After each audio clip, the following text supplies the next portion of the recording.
우리 자녀의 인공시대 준비법 두 번째 시간.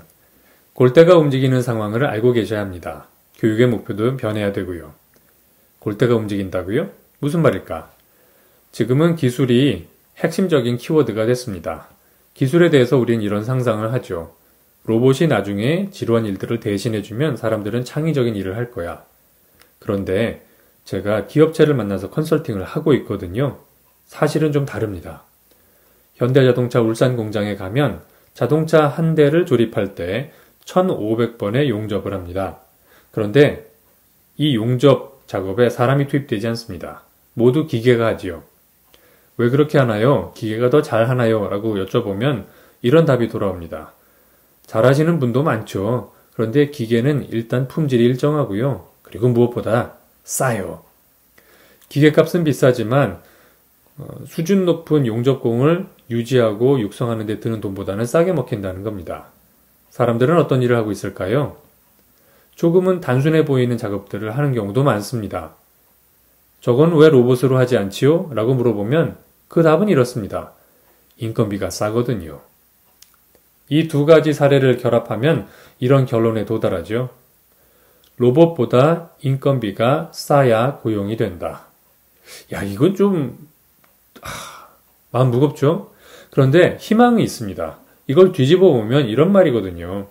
로봇으로 구현하려면 비싼, 돈이 많이 드는 일을 하면 된다. 옥스퍼드 대학교 연구를 한번 살펴볼까요?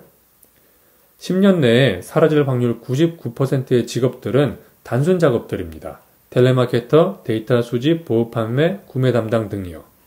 그런데 옥스퍼드는 사라지지 않을 직업도 소개했거든요. 발명가나 IT 비즈니스 분석가도 있지만 간호사, 심리학자, 초등학교 교사 등도 있습니다. 이 나머지 직업들의 공통점이 뭐냐고요? 사람을 상대하고 상황이 유동적이죠. 이것을 로봇으로 대체할 수 있을까요? 가능합니다. 심리학자도 초등학교 교사도 대신 너무 비싼 돈이 듭니다. 그 말은 여전히 이곳에는 사람을 고용할 가능성이 높다는 거죠. 거기 희망이 있는 겁니다. 저는 아이들에게 이런 이야기 합니다. 하드웨어, 소프트웨어가 중심이 된 세상에서 휴먼웨어가 되자. 그러려면 학자들이 이야기하는 세 가지 능력을 갖춰야 되는데 첫 번째는 복잡한 상황을 이해하고 맥락을 꿰뚫는 통찰을 가져야 합니다. 두 번째, 사람들과 교감하고 공감할 수 있어야 되고요. 세 번째, 창의적인 생각을 할 수 있어야 됩니다. 우리 자녀의 교육 이렇게 바꿔가면 어떨까요?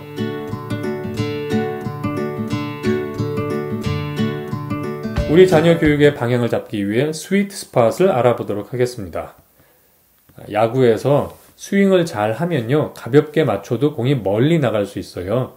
그때 이 야구 배트의 핵심 부분, 스위트 스팟에 공을 맞추는 게 중요합니다. 우리 아이들의 미래도 이렇게 스위트 스팟 중심으로 키워보면 어떨까요? 경력 목표를 내가 잘하는 일, 좋아하는 일, 돈 버는 일에 교집합으로 정하는 겁니다. 한번 사례를 가지고 이야기해 볼까요? 우리가 목표를 직업으로 두면 좀 어렵고요. 활동으로 둘 필요가 있어요. 연구조사에 이런 게 있습니다. 현재 초등학생 65%는 지금은 없는 직업에 종사할 것이다.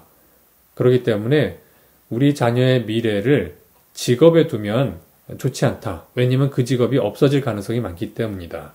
그렇다면 이 스윗 스팟을 직업이 아닌 활동으로 정하면 어떨까요? 예를 들어서 나는 어려운 내용을 쉽게 풀어서 전달하는 일을 할 거야 라고 말이에요. 그래서 저는 우리 아이들에게 그렇게 가르칩니다. 지금 있는 직업들, 우리가 아는 직업들은 사라질지도 몰라. 너가 좋아하는 일을 해. 그걸 잘하는 게 첫 번째 단계야. 정리해 볼까요? 인공지능 시대의 생존 비결. 첫 번째, 인공지능, 빅데이터, 로봇이 바꾸어갈 미래를 알 필요가 있습니다. 로봇이 인간 노동자를 대체할 겁니다. 그리고요, 단지 직업 세계뿐만 아니라 시민사회 근간도 흔들어 버릴 수 있습니다. 이에 대해 준비하려면 통찰, 공감, 창의성 중심으로 교육을 할 필요가 있고요. 골대가 움직일 수 있다는 생각으로 세상 돌아가는 걸 좀 지켜볼 필요가 있습니다. 그리고 직업이 아닌 내가 좋아하고 잘할 수 있는 활동 중심으로 미래를 준비하면 되겠네요. 제가 좋아하는 미래학자와 SF 작가 윌리엄 깁슨의 이야기로 마무리합니다. 미래는 이미 도달해 있다. 단지 골고루 퍼져 있지 않을 뿐이다. 어쩌면 서울 시내 한 구석에 이미 미래가 와 있는지도 모릅니다. 이게 전체적으로 퍼질 때까지 시간이 좀 걸리겠죠? 우리 주변에서 조금 특이한 행동, 이상한 모습을 발견하면 이런 생각을 가져보세요. 저게 미래일지도 몰라. 그러면 조금 더 주의 깊게 볼 수 있을 겁니다. 여러분, 힘내서 미래를 준비해 보도록 하죠. 지금까지 홈스쿨 레디였습니다. 감사합니다.